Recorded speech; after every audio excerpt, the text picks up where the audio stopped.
Belum lepas ingatan soal gempa dahsyat Cianjur, Jawa Barat kembali diguncang gempa di Kabupaten Cirebon, Kamis 15 Juni 2023. Gempa dangkal terjadi 3 kali.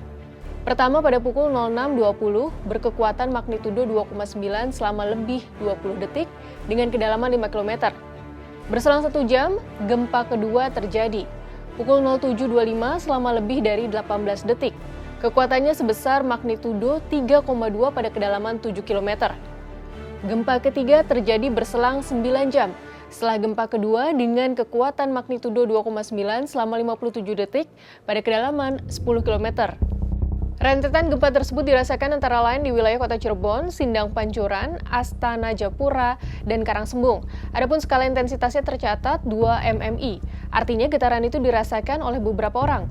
Benda-benda ringan yang digantung juga bergoyang. Badan Penanggulangan Bencana Daerah atau BPBD Cirebon menyebut tidak ada laporan kerusakan akibat gempa ini. Meski gempa tidak berdampak pada kerusakan dan korban, namun gempa ini mengingatkan pada gempa yang sama-sama terjadi di wilayah Jawa Barat, yaitu gempa Cianjur magnitudo 5,6 pada November 2022. Saat gempa Cianjur, penyebabnya adalah aktivitas sesar baribis.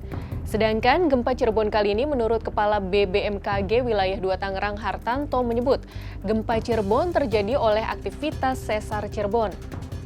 Sesar Cirebon membentang dari sumber ke arah Mundu. Kemudian terjadi pertemuan dengan jalur sesar atau patahan dari Mundu ke Lemah Abang dan Susukan Lebak. Aktivitas sesar yang menyebabkan gempa Cirebon bisa jadi dampaknya dirasakan oleh warga di sekitar lokasi gempa. Terbukti, saat gempa Cirebon, warga di Kecamatan Astana Japura, gempa membuat panik warga karena dentumannya beruntun, dek, dek, dek, disertai goyangan gempa. Sesar atau patahan yang sering disebut sebagai penyebab gempa bumi merupakan celah di antara dua massa batuan yang setiap sisi bergerak, berpotensi menyebabkan gempa bumi. Adapun jenis sesar didasarkan pada sudut patahan atau kemiringan terhadap permukaan dan arah pergerakannya. Sesar ini terbagi menjadi sesar mendatar, sesar normal, dan sesar naik. Sesar mendatar yaitu dua massa batuan bergeser di jalur patahan secara horizontal ke kanan atau ke kiri. Contoh gempa yang diakibatkan oleh aktivitas sesar mendatar yaitu gempa Turki pada Februari 2023. Lalu sesar normal yaitu massa batuan di atas patahan bergerak relatif ke bawah terhadap blok di bawahnya. Sedangkan sesar naik, massa batuan di atas patahan bergerak relatif naik terhadap blok di bawahnya. Sesar naik umumnya menjadi penyebab gempa di Jepang. Kembali ke soal gempa Cirebon, adapun potensi gempa di Cirebon terdapat dalam pemutakhiran peta sumber dan bahaya gempa Indonesia 2017. Sejumlah sesar baru teridentifikasi di sejumlah kota besar padat penduduk seperti Bandung, Cirebon, Pekalongan, Semarang, Purwodadi, Cepu, dan Surabaya.